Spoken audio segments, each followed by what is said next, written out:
You guys waiting for your fucking next comedian? When I say that, scream, shit. Alright, you can see him at comic book stores. Give it up for Chris Coffman, everybody.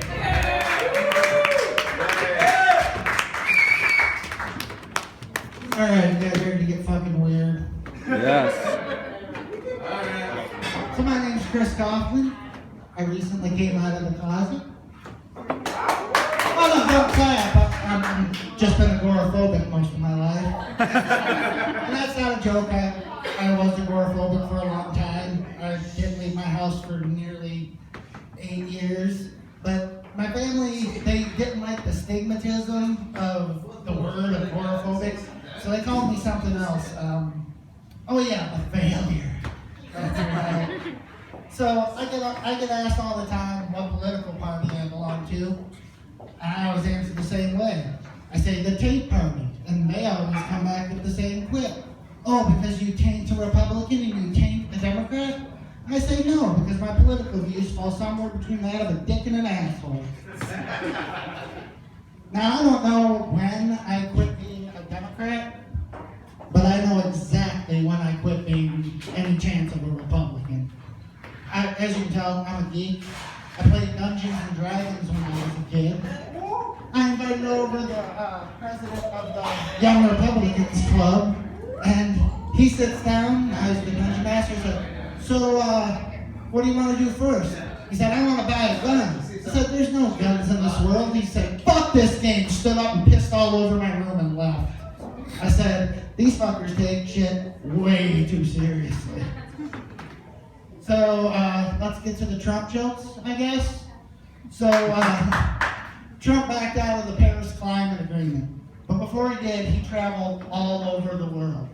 He went to France, and the new president of France was like, the roof. He went to Germany, the chancellor of Germany was like, the roof. He went to the Vatican, and the Pope was like, the roof is on fire. And Trump looked at him and said, we don't need no water, let the motherfucker burn. Burn, motherfucker, burn.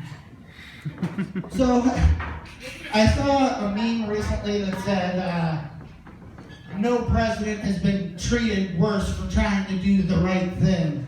Well, I got like a quarter of Kennedy's head and half of Lincoln's brain that says that shit is fucking wrong. So, I've noticed backstreet abortions are a lot like leather dusters, in the sense that only assholes will line up to pay for them and they'll both fuck away or hemorrhoid. I've been told serenity can be found in ecstasy. Unless it's the drug, then it's probably fucking strychnine. So the new fad is fidget spinners.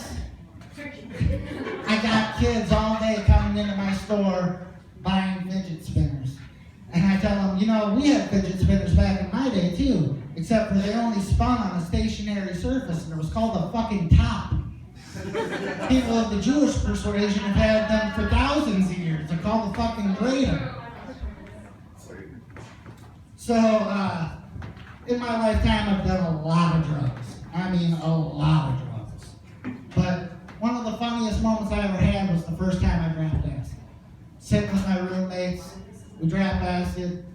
I feel it start to come on a little bit. Everybody's getting hungry. They're like, you're the only one who lived in this town your whole life. What should we get? I was like, I don't know. What do you want? They said chicken. I said, I got the perfect place. I call up the place and I said, yeah, I'd like to order some chicken. How much you guys want? They said, oh, 10 or 12 piece. I said, can I get a 10 or 12 piece? They said, we only sell it by the quarter chicken dinner or the half chicken dinner. I tell it to these guys, I said, they only sell it by the quarter chicken dinner or the half chicken dinner. And my roommate goes, who the fuck you got on the phone? The motherfucking chicken dealer?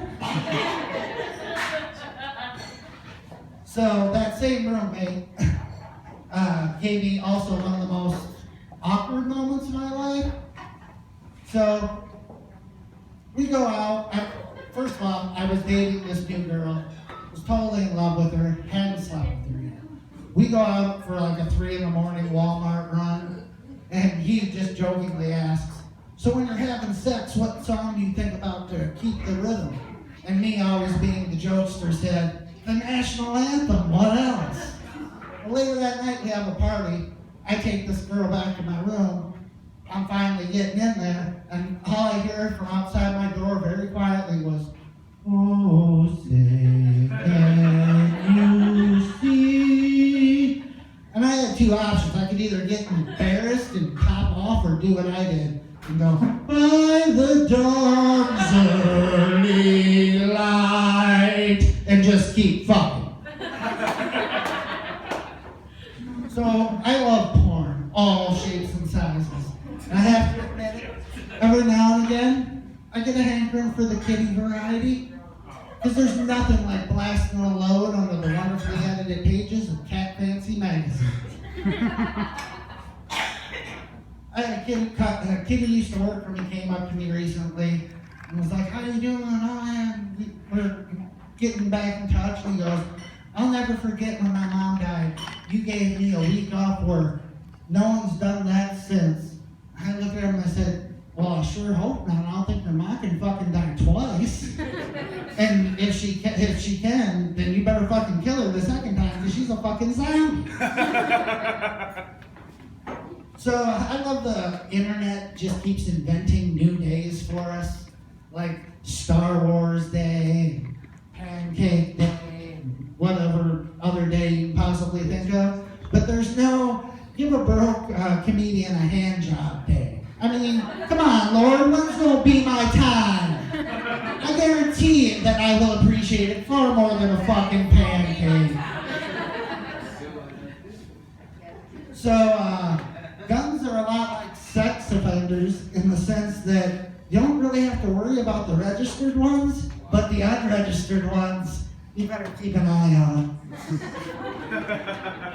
So anybody else notice that Axe body spray smells just like HPV and date rape? I'm glad you guys laughed because I thought it was only when I wore it. I was talking to a friend of mine the other day. He was telling me he made a new friend and he described him as super gay. And I was like, "That's awesome, dude." He goes, "What do you mean?" I was like, "I would totally suck a dick for the ability to fly. Are you fucking kidding me?"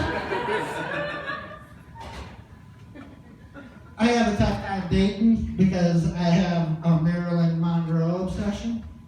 It's really hard to find a girl that can maintain that figure and be dead for 55 years. I accidentally violated a deaf girl on the bus the other day. I say accidentally because is it really my fault she couldn't hear me coming? Alright, I got one more for you. And this is an example of how comedians hate being told jokes when they're sitting around. I get off stage, I sit at the end of the bar, this lady, completely hammered, sits down next to me. She says, "You know the difference between a man and a margarita? A margarita hits the spot every time." I looked at her and I went, "Well, by that logic, a vacuum's better than a woman because it'll suck your dick and clean the floor and not say a fucking word about it." That's my time, folks. Have a good night.